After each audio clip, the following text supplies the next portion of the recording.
Hey everybody, welcome back to another Mindfulness Monday. I am Amira. I am a mindset and intention coach, end of life doula, and anti-racism student. And today I wanted to talk about how to lift each other up during hard times. How to hold each other down is another term we like to use. During difficult times, we are all facing some pretty hard, difficult situations right now. We have the global pandemic. We have the trial happening right now for the murder of George Floyd. And I have the very huge sense of depression and anxiety and fear and anxiousness and just feeling unloved, unappreciated, not valued. I feel that in the air. And I'm no exception. I feel that way as well. And so one of the things that I really think that would be really awesome is for us to really take the time to learn how to lift others up, even when we're not feeling 100% ourselves. And one of the ways that we can do that is finding something genuine about other people that you really like. You may not love everything about every single person, but A, we don't need to tell people what we don't like about them. And B, it's really important to figure out ways to get to know people on a genuine level so that you can genuinely give feedback. If you are somebody who gives somebody a compliment and it's not genuine or it doesn't feel genuine to the other person, typically either someone is completely unaware, because a lot of us are just really unaware of how we come off to other people, or unaware of how we even take care of our own self. So it's really important to pay attention to when you are finding things about that person, be completely genuine about what you really truly care about that, or care or want to point out about that person. So that's one thing. Another thing that helps me is really looking at people because there's sometimes in situations where people just, when you're working with people, you kind of just get on each other's nerves a little bit. It's normal. But for me, when there's difficult people that I have to work with or be around, I really try to look at them as a toddler that has never been taught how to handle their emotions. When you can place someone having a temper tantrum, when you can place them into a toddler sized body, for me, it helps me soften a little bit and not be so frustrated at the person. So that does really help. One of the things that I wanted to do that was a little bit different this week was I wanted to shine a light on somebody that I feel is not only underestimated by other people, I also think that they are underestimated by themselves. And so I was lucky enough to interview my best friend, Rayah, and she let me come up with questions. All I instructed her to do was to look her very best, like inside, whatever she needs to do to feel her very best inside during the interview. That's all I wanted her to do. And I gave her the option to know what the questions were, but she decided not to know what the questions were that I was going to ask her. So I hope you enjoy getting to know Rayah a little bit more. Um, I think that a lot of people feel unappreciated right now on all levels, on all platforms. I see throughout social media, I see throughout my life, the things around me, people feel unappreciated. And before I get into sharing the interview with Rayah, I want to tell you a story. So the first night that we wrapped up with the turkey and ham giveaway, Rayah and I kicked off the turkey and ham giveaway for our church. And we were gifted a bunch of hand sanitizer. I mean, a bunch, from a mutual aid partnership where we got other food boxes from. So during this time, we decided to give give boxes of hand sanitizer away. We kept some at the church. We kept some for ourselves as far as like doing other things in the community, blah, blah, blah. So I had a ton of hand sanitizer in the back of my car. I have an SUV, not a huge one, but it's medium size. My whole entire back seat and my whole entire um, trunk area where you lift up the back of it was completely filled to the top of hand sanitizer boxes. So as I was driving home, I get off of the freeway to my house and I'm driving. I turn down the street that I go to get to my house. And when I turn the corner, there's a house on the corner where I live that has a American flag. Um, that good old look that makes you wonder if, I have to have my guard up or not. And I remember doing a video when I first moved here last year, talking about how there's so many flags and so many things like that. And this was before George Floyd was even murdered when I brought this up. Just being a queer person and dealing with having people use the flag as something to weaponize the LGBTQ community with. I was just expressing how this particular neighborhood that I live in has an abundance of American flags and how uncomfortable it made me feel. So this particular house on the corner, I've seen the gentleman that lives in this house. I've seen him a couple times because the mailbox that's in front of our house is the communal one. So everyone has a key to get into their mailbox. So I see this person every once in a while. And when I have seen them, they always look at me and they say hello or give a head nod, right? I'm still suspicious, but I still am like, okay, right? So I turned the corner, and as I turned the corner, I saw him pulling into his driveway. And I thought, hey, I can get rid of some hand sanitizer here, giving them some hand sanitizer. So I rolled down my window, and before I could even say anything, he said, "You're a effing idiot. You drive like an idiot." I was taken aback, and I was like, "What? What do you mean?" Because I didn't know what he was talking about. And he's like, "Well, I don't know. Whoever was doing it, because he was in front of me. So I don't know what he was referring to because he wasn't behind me, he was in front of me. That's how he ended up in his driveway before I did. So I was just totally confused. So I was like, you know what? I was just rolling down my window to give you some hand sanitizer. And then he's like, I don't need any of your hand sanitizer. And then I paused and I said, you know what? I am so tired of assholes. I didn't say it nice like this. I said it loud.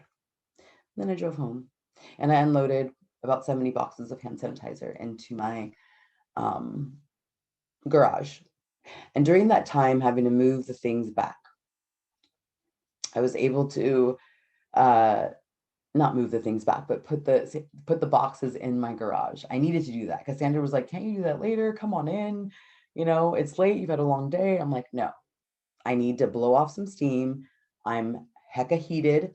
I am so frustrated." And so I just was doing that, and I had Sandra stay inside and let me just get off some steam.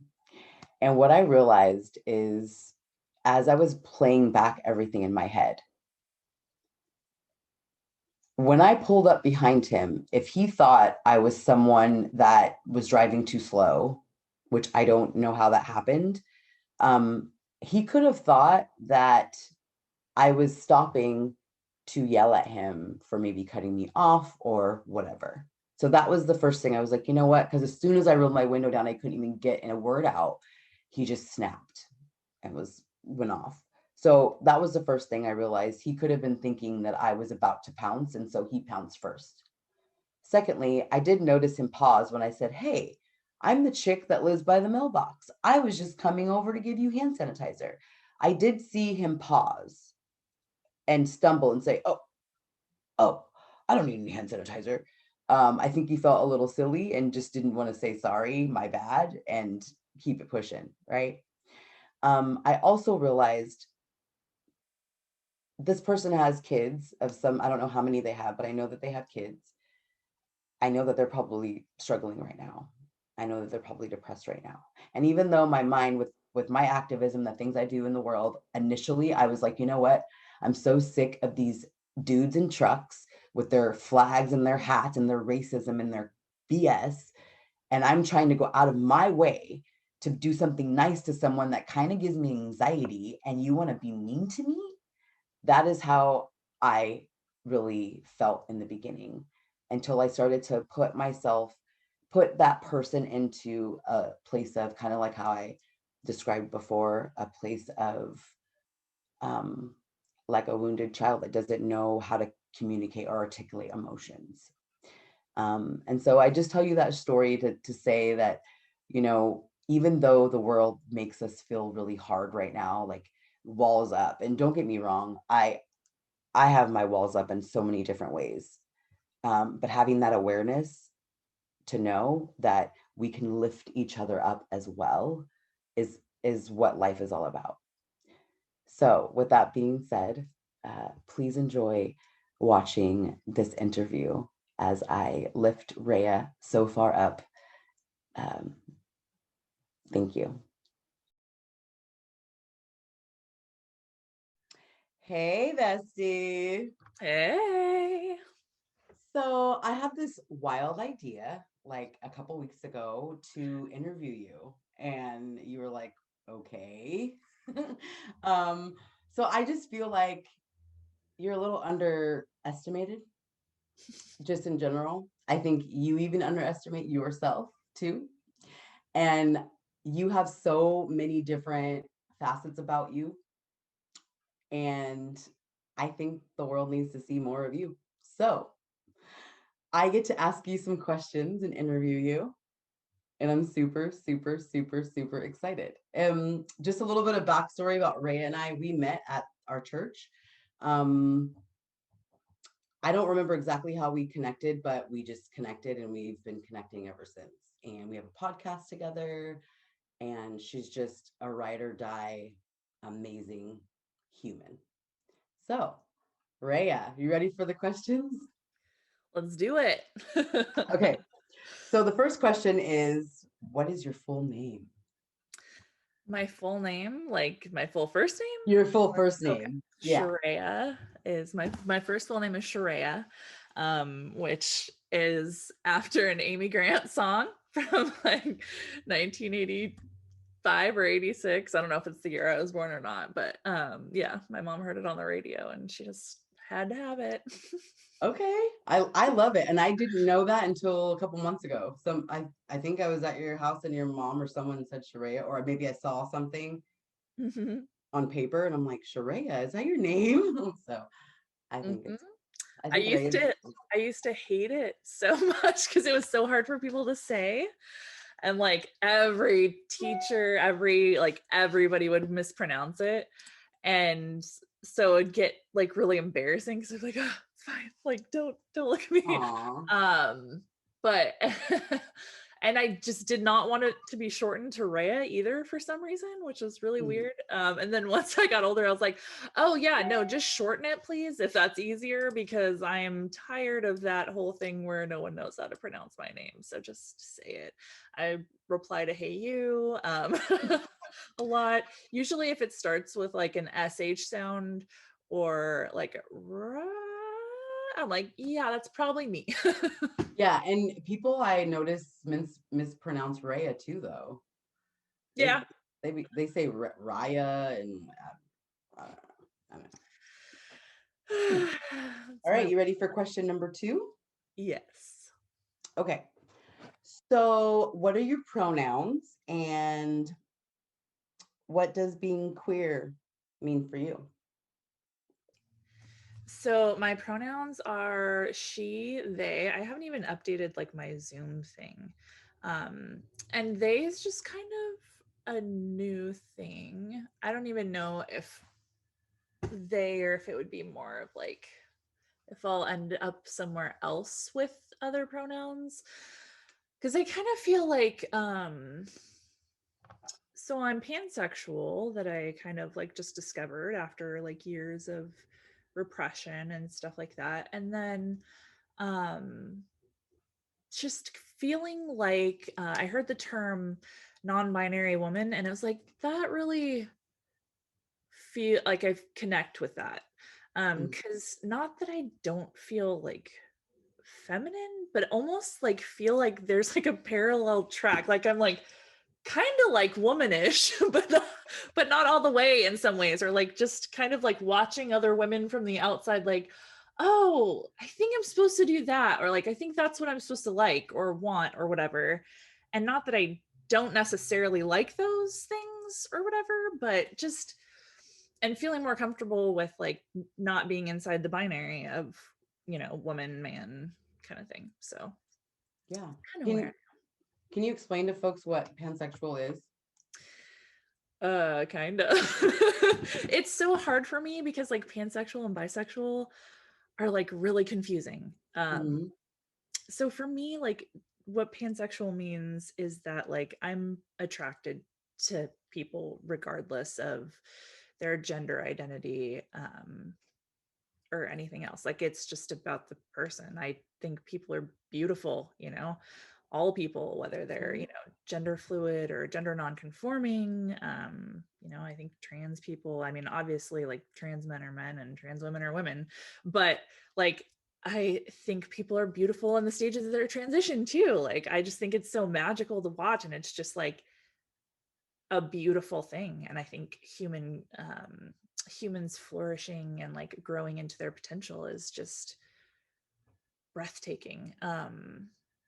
But yeah, so just kind of like, I don't know, just realizing uh when I was younger too, like, oh, I thought like my different attractions were just like, oh, just because you're like really sexual and you're like really, you're just that kind of person, you're just really sexual, that's your problem. And it's like, maybe it wasn't that at all.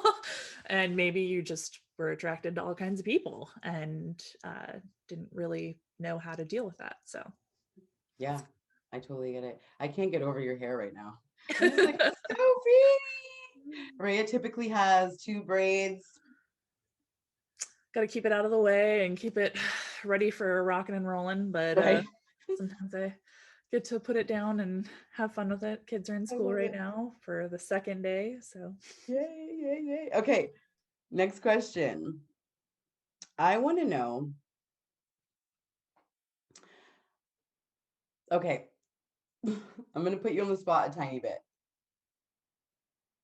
I want to call out some words, and I want to hear what you have to say about it. So these words I feel represent all of your talents and gifts, some of them, because I probably don't know all of them. But the very first one is singing.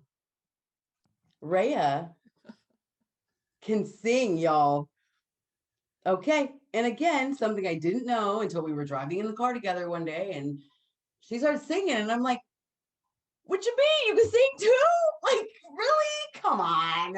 Not fair. Not fair. So tell me about singing for you. um I don't know. When I was a little kid, like I thought I was like this super amazing singer. And I remember like bringing my family into the living room and being like, you guys need to listen to this. And I don't even know what I even sang. It was probably something like Jesus Loves Me or something.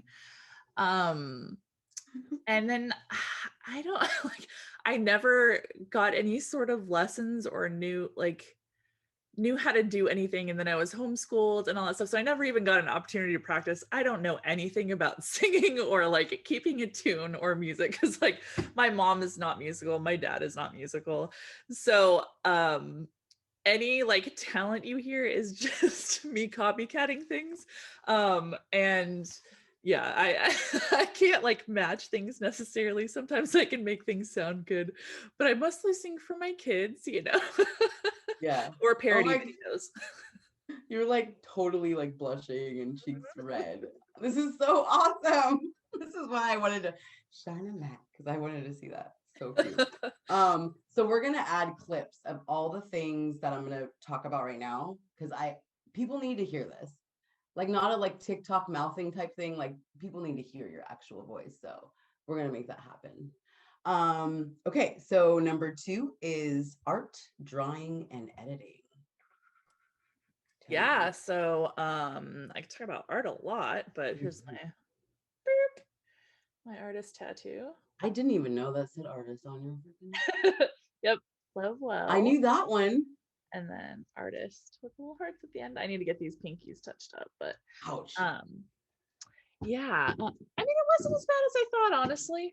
Um, and you'd think for someone who uses her hands all the time, because she's an artist and all that stuff, I would be very sensitive, but wasn't as bad as I thought. So art is something that like I never thought I could do, and I thought like other people did art, and I would like look at the other kids growing up, or like not kids, like high school students and stuff, and just be like, holy cow, like they're just so good, and like they're artists and stuff. And then I always thought like of really traditional mediums as being like artists, you know? So if I couldn't draw with a pencil super perfectly, then, you know, that is what artists, like a good artist does or whatever. But I didn't realize like how much practice went into that and how much muscle memory and all that stuff, because it just looked so natural for people to do. But finally, within the last several years, I think it was after Richie got sick, or not like sick, but his mental health took a turn. I think it was kind of after that or around then when I started exploring art more, just to do something with all the stress and everything and try to be creative or something. And plus Richie loves to draw, and I was encouraging him in his art too. And having fun with it, and just realizing like, no, I'm an artist because I create art, and there's so many different styles, and no, I'm not classically trained, and like I don't pretend to be, like super incredible or anything like that, but I love doing art, like watercolors and drawing, like pencils cool, pens are fun, watercolors, but then just like mixed mediums and things like that. And What's then mixed just mediums? mixed medium, like doing like collage kind of stuff where you're mixing different things like watercolor, oh, and glitter, and Okay. you know, collaging and different stuff like that, and not having to, you know, stick to one sort of thing or one thing that means art. Right. Can I show the people a couple things that you have made for me? Sure. Okay, they're right here. I'll grab them really quick.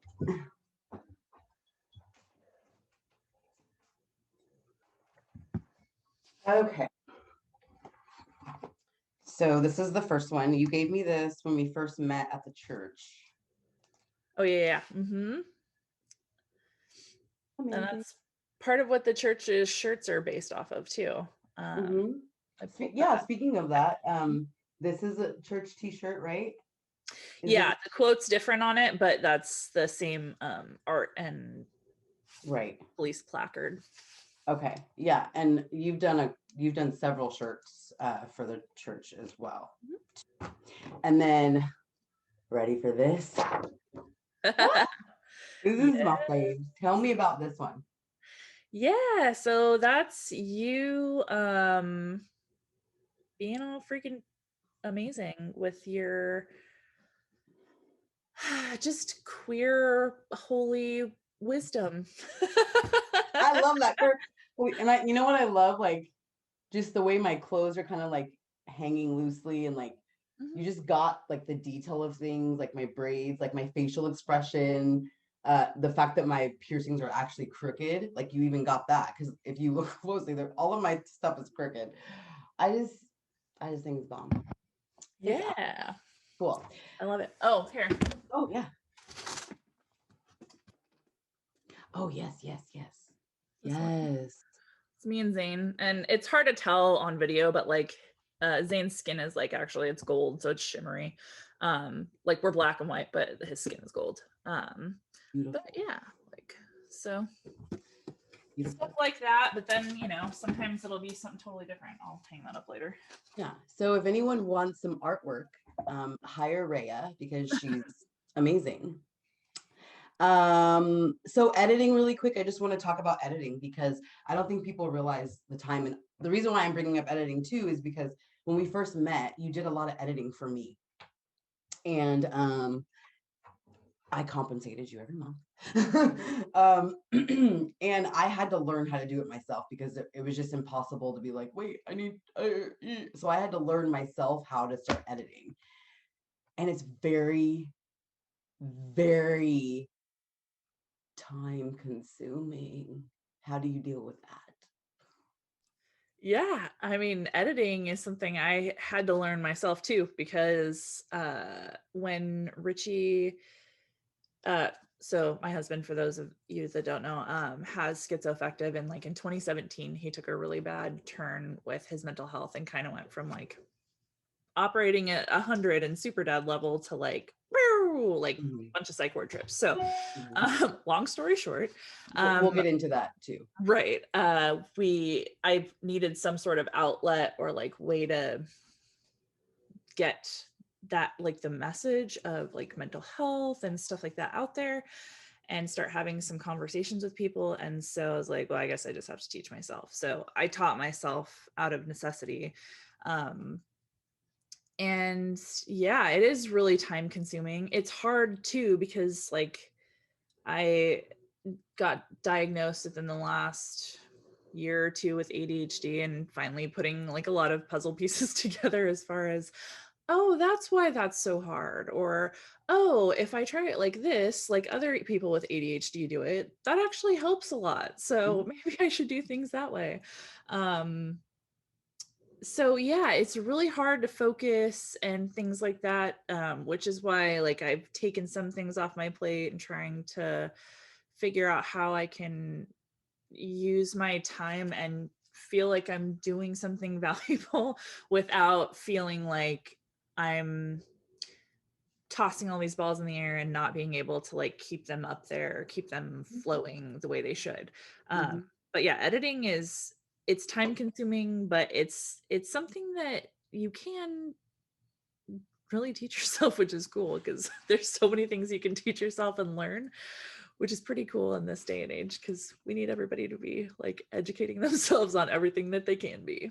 Exactly. Yeah. And it's a blessing, but it's just very tedious. I'm happy that I'm learning the skill to do it, but it's just it's so time consuming. It's so time consuming. Okay, the next part we kind of touched on a little bit is mental health. Yeah. So where do you want me to start? Well, I guess just overall why mental health matters to you, Yeah. why it's such like a forefront in your life. Yeah. So for us, mental health was not a huge theme until like 2016 and 2017.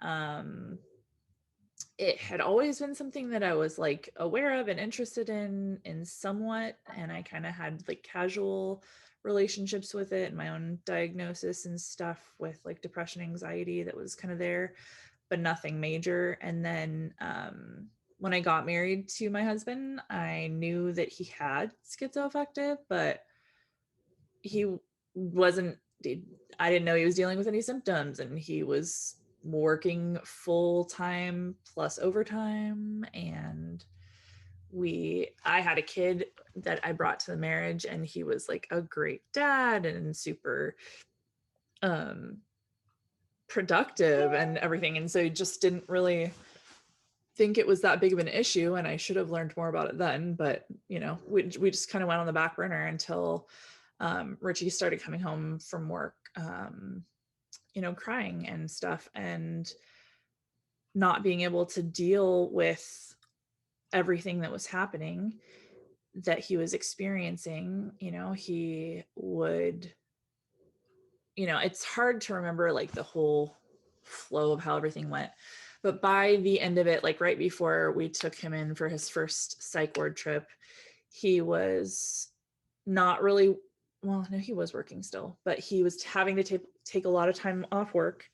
Um, and he would come home crying. He had to ask his coworkers if his wrists were bleeding because he couldn't tell. Um, he asked my mom a couple times if the house was on fire. And then I remember one night, and this is one of my battlegrounds, is like over spiritualizing mental illness, because I grew up a little bit in like a Pentecostal and Baptist circles, and there's all these like talks of like demons and stuff, or demonic influences, and you kind of get, when you're a kid growing up in that, it kind of gets scary. And I remember when I was a kid being afraid of that, even if I didn't really know if I bought into it. But one of the nights, Richie's hallucination, one of them that follows him around, or what, like recurs, not really necessarily follows him. But it's just like this really specific character, and he's a demon, I guess. And so Richie was seeing him, and he was like in the corner of the room or whatever.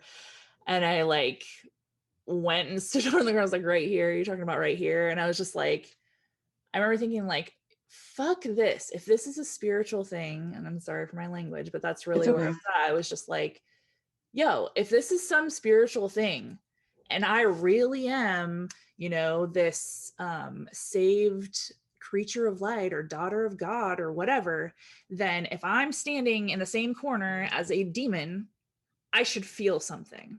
There should be some sort of thing in my spirit or something where I know something's going on, especially like at the time, like I was going to church all the time and believed a lot, like not necessarily like the super spiritualized version of things, but had a pretty strong faith in God, and stuff. And I was like, you need meds, you need help, what the hell?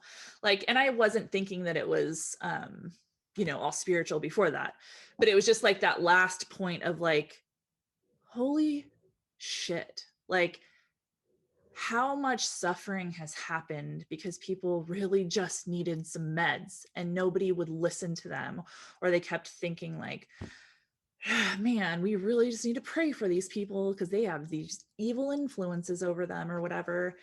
And that was kind of like just a breaking point for me, and like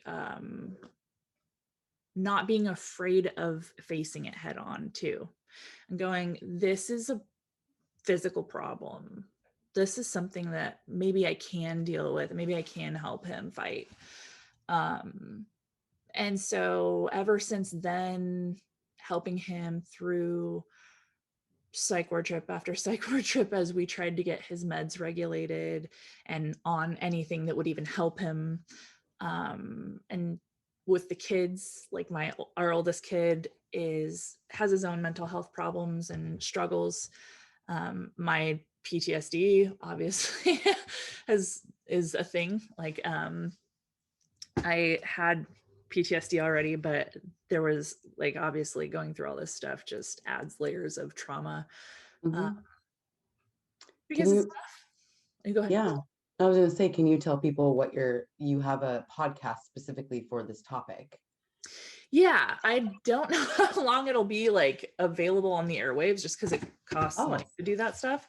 But I do have the episodes saved, and I do want to like republish them and stuff to make them, at least some of the stuff, available again, because some of the information might be out of date, or I might say it differently now, but there is still really good like backstory and stuff there too, and really good just information and people's own stories. But Depth of Echoes was the podcast that we did.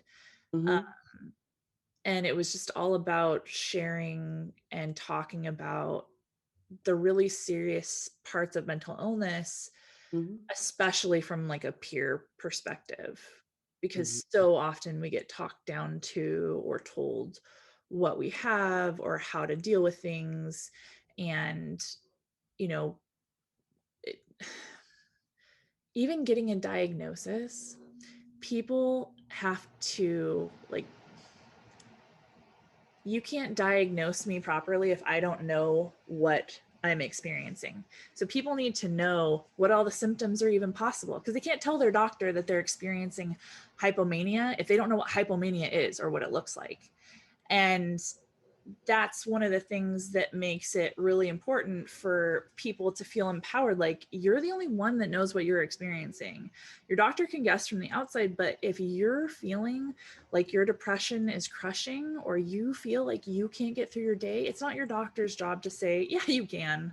You're only Mm-hmm. mildly depressed or whatever. If Mm-hmm. you really feel that, that is your reality. Mm-hmm. Um, and that's where your doctor is supposed to start and help you. And so just trying to help people be empowered to know that they are important in this, and that their experience is really, really, really important. Yeah, you've taught me a lot about mental health experiences, um, and also the body and all of that stuff. You're just a wealth of knowledge when it comes to mental health stuff, and I just really appreciate it. In our podcast that we have together, we do talk about mental health a lot in there as well. So the next one is theology. I bet a lot of people don't know how well versed you are with the Bible or your background in that. So I really just want you to talk about that a little bit. And I must say first, one of the big reasons why I hesitated with applying for the job at the church as minister of justice and witness is because I am not versed in the Bible. The Bible freaks me out. I don't like it. I'm not comfortable in Bible study settings, all of the things. And I had to just really focus on what is my mission, and my mission is to educate the public about certain things. And I feel like now I'm like, okay, it's not about the Bible. Minister of Justice and Witness doesn't have to be about the Bible.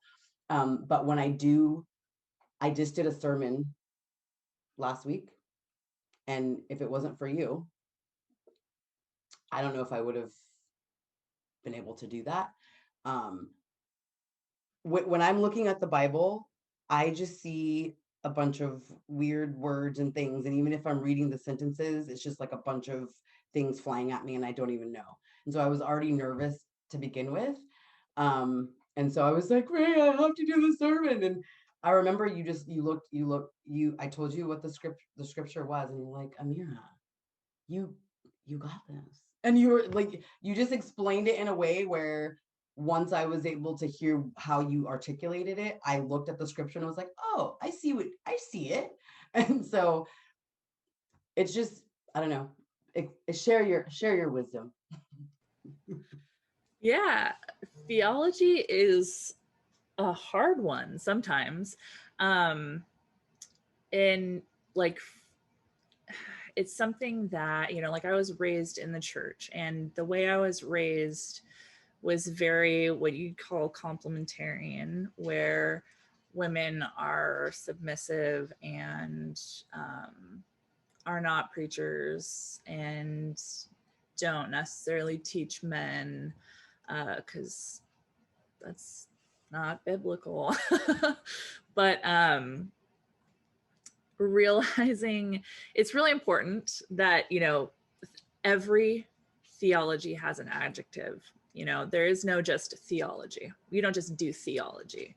Mm-hmm. Theology always has an angle, and most of the people who say like, oh, this is just theology, they're talking about white Western theology, not just theology, because there's like womanist theology, which I can't explain exactly off the top of my head, but it's more, I believe, from like a Black woman's perspective. And there are all these different types of theology, and it's just the lens at which you're viewing the text, and everybody has lenses in which they view the texts or the practices of, their different theology.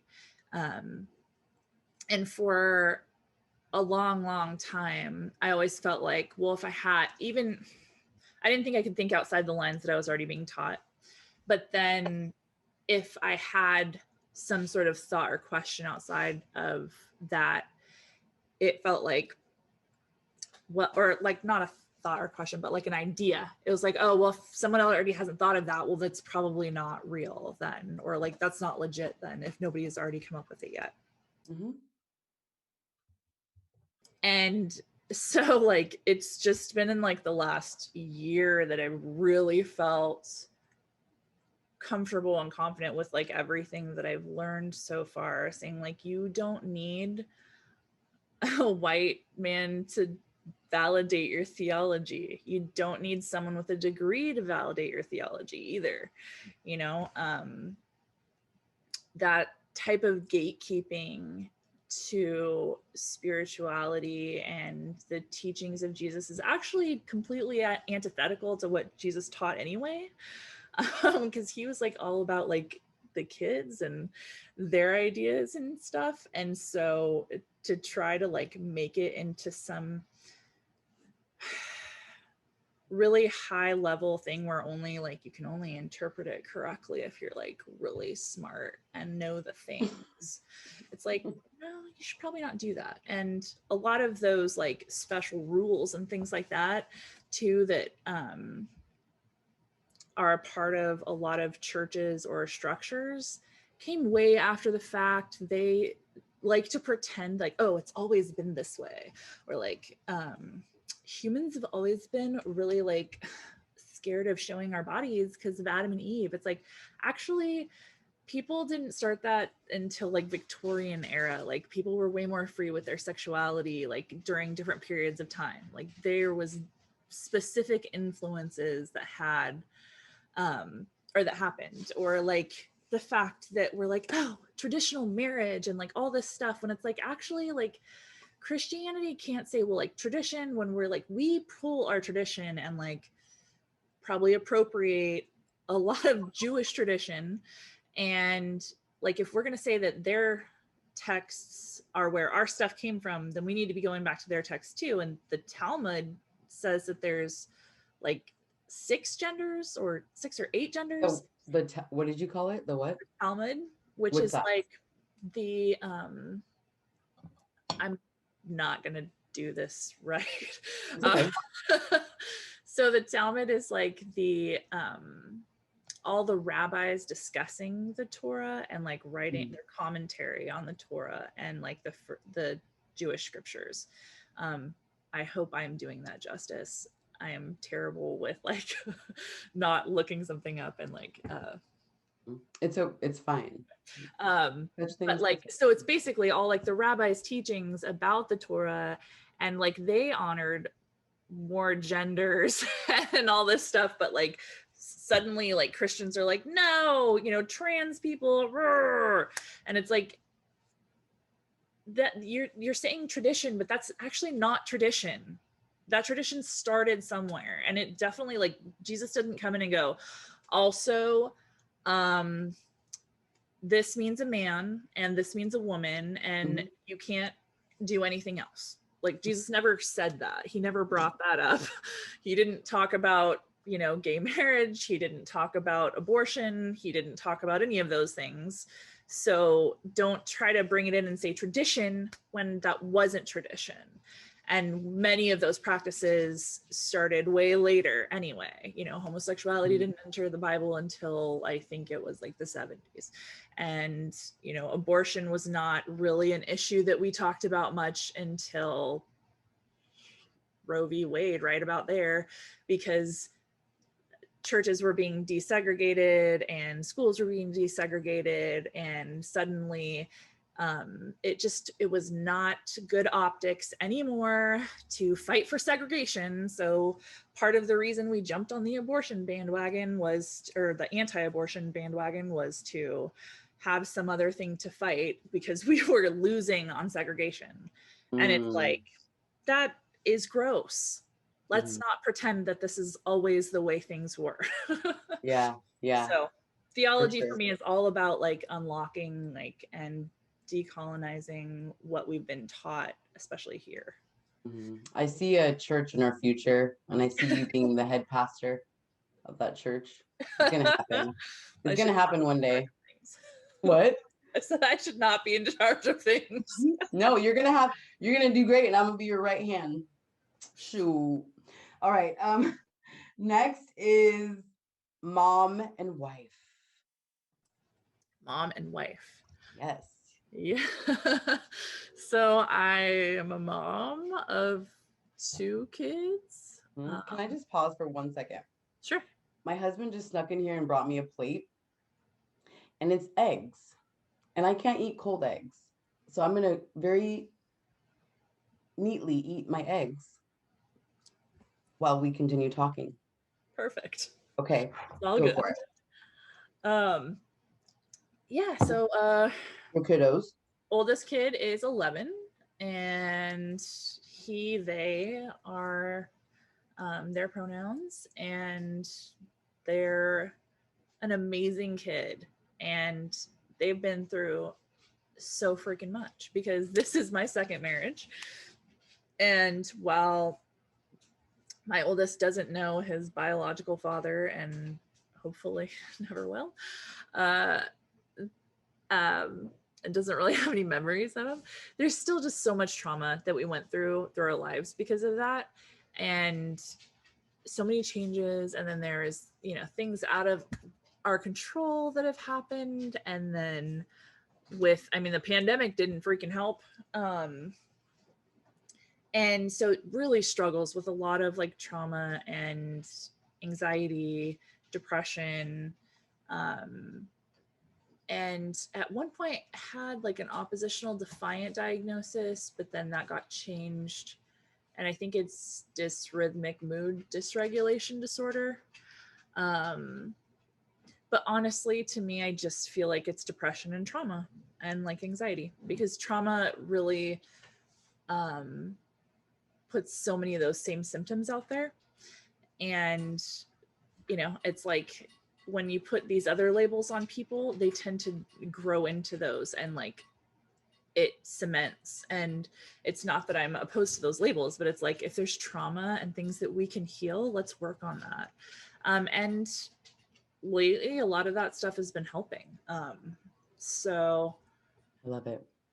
yeah. I like at 11 I like just started going to bed with him for a little bit, and like letting him fall asleep next to me because he started getting like super bad anxiety at night and stuff. And so I was like, all right, well, dude, I'll cuddle up next to you, and we're going to teach your body that nighttime is not dangerous and that it's okay. And nothing bad's going to happen to you just because it's dark.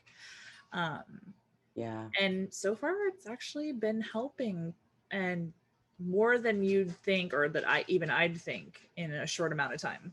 Wow. Yeah. The body keeps the score. Yep.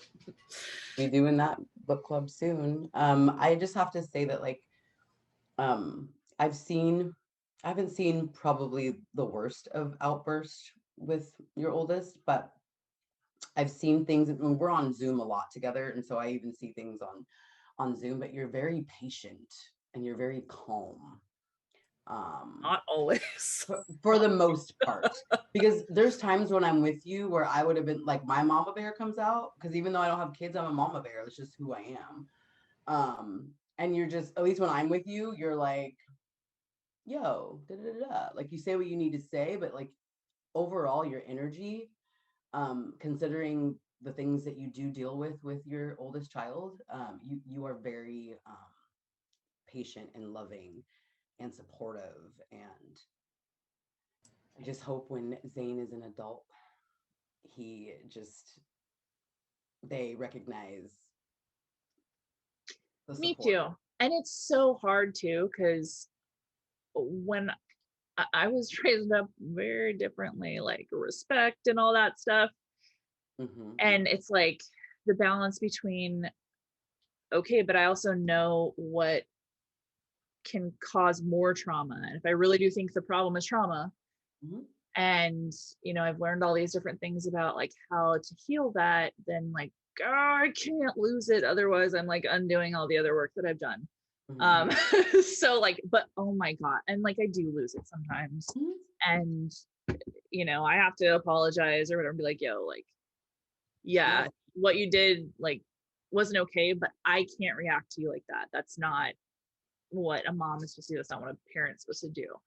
um Yeah. and so it's tough, but it is like, it's really cool to see some of the different things starting to work, which is rad.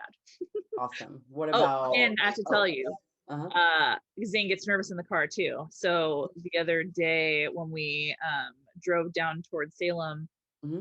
uh, I caught him a bunch of times, and I was like, I'm so proud of you, because he'd start to get nervous and be like, because we have, like, I've been trying to get him to freaking breathe and like practice with me or do anything regarding that for a long time, and Zane has been so resistant, and like it's Mm-hmm. starting to like catch on, and like started doing it on his own, and I was like, ah, good job. And he's like, yeah, it does help. I'm like, it's just you like taking your nervous system and being like, turn it down a little bit. It's okay. It's okay. Like, and you taking control back. And like, Dylan was like, it's not just about like you not listening to me or you not talking back to me. You also don't want to be in a situation with your friends or at school where you can't control what comes out of you. Like, you don't want to freak out because you can't control it. So it's going to help you other times too. And he's like, okay, okay, I can see that. And I'm like, oh, Yeah. finally, I'm going to try not to cry right now. Zane is extremely intelligent. Very. Let's talk about your little redhead. Yes, totally, totally. My little 5-year-old redhead who is like the freaking cutest. He has a speech delay, so he isn't always totally understandable, but he is doing so well, and he just like, it's so freaking cute. um I he's like he's so calm and chill, and so Jonah means peace, and he definitely lives up to that for sure. And he's been helping me plant my garden, and like we built raised beds together, and we planted peas and beans and carrots and onions and strawberries and squash, and he just loves it. And he is just like the ham that just always is trying to like come in and cheer people up or make people smile, and it's rad. But he's also kind of sickly, so he always makes me nervous too, because I'm like, baby, like, don't get sick, you scare me. He's the one who had to go to the hospital and have neck surgery at 2. For his lymph nodes, or Yeah, he got a staph infection in a lymph node, and like all of a sudden within like 24 hours he had like a softball size thing on his neck. And like, I think part of that might be why he ended up with some of it, or that might have contributed to the speech delay too. mm, But yeah, he's like my one who, if medical things are going to happen, it's Jonah. If mm-hmm, like situational, like not drama, but like just intense stuff is going to happen, like interpersonally, it's going to be with Zane. But mm-hmm. both of them, like, oh my gosh, you guys. Yeah, But yeah. Which is why I again think self-care is so important. You not only have a husband with mental health experiences, you have 2 children with a slew of experiences, plus you have your own experiences, plus we'll talk about the activism next, not next, but soon. It's just a lot. And so I just commend you on all the levels. And I just have to say a funny story about Jonah. We went to, it was the TT Gully March. And it was like maybe 4 months ago, something like that. It was a little while back, but you brought him to the march, and at this point he hadn't really like held my hand ever or anything like that. Um, but he was like holding my hand, and he was dancing to the music and beating his drum, and it just gave me everything. I know, he's so fun, and he's like, he freaking loves, like, what he's saying when he's hitting the drum going, Black Lives Matter. It's so freaking Yeah, cute. yeah. And his speech, when I first met y'all, or met him, I could not make out anything at all. But now I think I can make out pretty much 80%. Yeah. And so yeah, I think it's a mixture of me just being around him more, and the fact that his speech therapy is like paying off. Plus, it's like we're in a pandemic and it's been like over a year of like way less social interaction, which doesn't really help when the kid's trying to like practice Mhm. their speech. So I think he's doing pretty awesome um, as far as that goes. But it's like these dang kids, I feel so bad because I feel like just like thing after thing keeps holding them back, or like not necessarily holding them back, but like another obstacle that they have to like go through just to Mhm. get by. But I mean, like everybody has that kind of stuff that goes on, but so Yeah. it's just like Yeah. anyway. So the last one I want to point out for this part is, what comes to mind when you think of activism and community? So many things. Activism and community. Yeah. Well, I used to think activism was like all about like weird people in the 60s like chaining themselves to things or whatever. Um and yeah, but now it's just like, oh well, it's just like you just like you see a problem or something that needs to be done and you go do it. Mhm. And sometimes that's going to feed your neighbors, and like there's a sweep happening at Laurelhurst and a couple of the other camps starting today.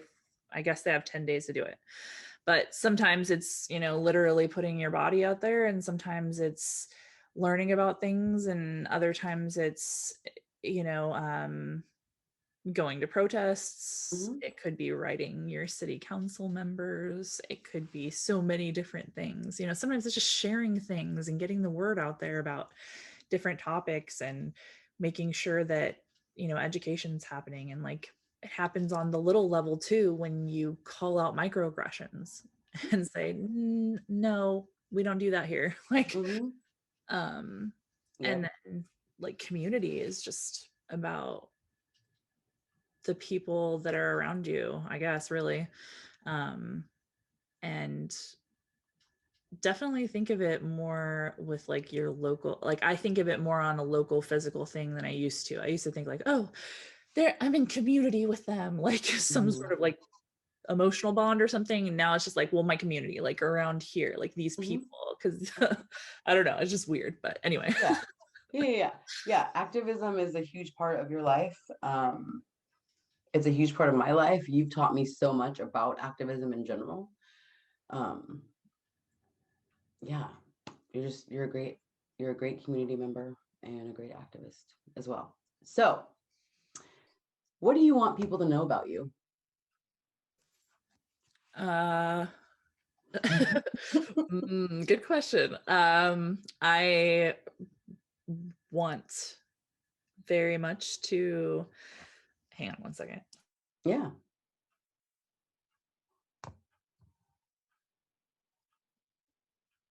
My throat got dry for a second. Okay. Yeah. So what I want people to know about me. Wow, that's so hard. I just want people to know that like you can change and you can grow and you can heal both yourself and other people if you really put the time and the care into it. And like that, like I'm proof that you don't have to stay stuck, I would say. I Mhm. don't know what to say about myself.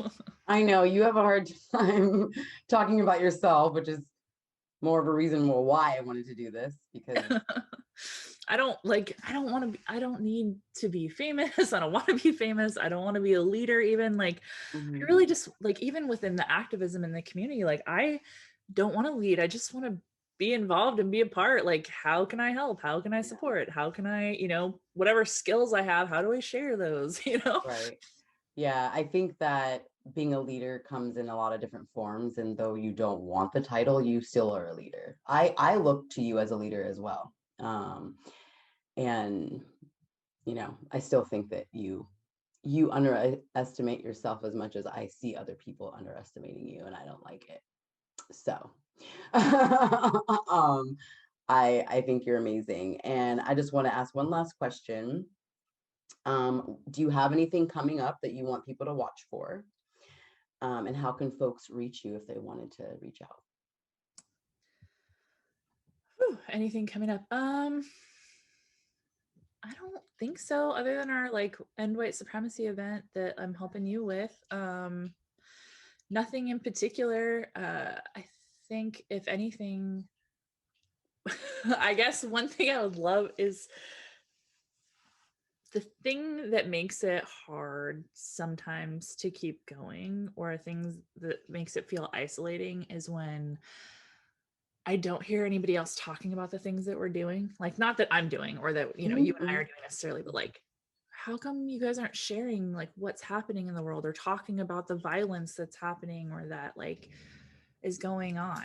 Like, I realize that people don't need to be like angrily shouting this stuff all the time, and they're not going to be at my, but it feels like, why does it feel like I'm on a different planet than most of the people that I used to be in community with? Like, where did everybody go? Why are these things not important to you? People are dying, you know?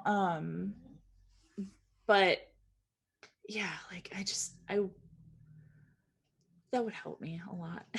Yeah. People occasionally at least would be like, oh yeah, we gotta talk about these things and join in the conversation. And like, I know sometimes it can seem like I might be like really angry on social media or something, but I am not as angry as I seem. I do feel really strongly about this stuff, and it's really worth it to dive into, because it is actually life-giving in a lot of ways. Even though I seem like I might be like mad. Yeah. And that too, I think people need to get past their own uncomfortableness of seeing people like upset or emotional. I have the same issue, that people think I'm mad, but when you're passionate about things, I mean, I don't think you should be judged necessarily for them. My only thing is always, are you taking care of yourself? You know, you can be pissed all you want, but are you doing self-care? And that's what I love about our relationship, is that I can say that to you and without feeling like you're gonna be mad at me, because you know that it's coming from love. Like, I know we got shit to do and we're gonna do that stuff, but we got to do self-care too. And it does feel isolating, and I could speak from that because before George Floyd was murdered, I was one of those people that did not, it's not that I didn't care about what was happening in the world, it just didn't affect me, and I didn't look at it. And seeing someone like you on social media years ago, I would have been like, oh, they are a little aggressive. Or even seeing my own self, I'd be like, okay, I'm gonna keep scrolling by this person. But I get it now, and I get it because I'm seeing it with my own eyes. I'm educating myself, and the more you educate yourself, and the more you, if you have it in you to be an activist or anything, some people just don't have it in them, and I think I realize that too. But it is frustrating when you have a community of people and this really horrible thing happened, and those people that you considered community seem like they don't even care. And you're a huge empath, and I know we've talked about this before, like you're like, what's that? But I mean, I know you are, because even when we'll replay a video or something that maybe I did, and you immediately will, your eyes will well up, you'll be rubbing my back, like you're such an empath. So yeah, I totally feel you on that. Yeah, and like, and we really do mean it when we say like every level is important. We're not just saying like, I want you to be out there on the front lines. It's like, no, like, just get involved. Like, show me that you care about your neighbors and stuff, and that like you're paying attention to some of the stuff that's happening, at least a little bit. Not that people have to be super immersed. I know it can be really intense. It can be really hard on people's mental health. It really is. And you know, there's a lot of care to not desensitize yourself or do the trauma porn thing where you're just like watching all this stuff that activates those neurons. But at the same time, like, we can't just hide away. And part of what I left in past churches were like these very like starting to be more and more cult like and like more insular and like, well, you know, we're just gonna do our thing, and like, we don't know about those other people, and you know, Jesus is coming back someday. So it's like, your neighbors need you, and this is actually how we create heaven, and what the kingdom of God is it's here and now. So Yeah, I love it. I am so happy that we got to do this. And I love you. And I'm looking forward to all the things that we have coming up and many, many, many more years of friendship. Yeah, I love you too. I'm definitely looking forward to all the things that are coming. It's gonna be good things, especially if people can see how important they are. Like each one of us is so valuable. We all have these really valuable roles to play. Like if we Mhm. are willing to maybe think outside the binary or the system that we've been raised in, you know? So excited to see what happens. Me too. I'm excited. Thank you.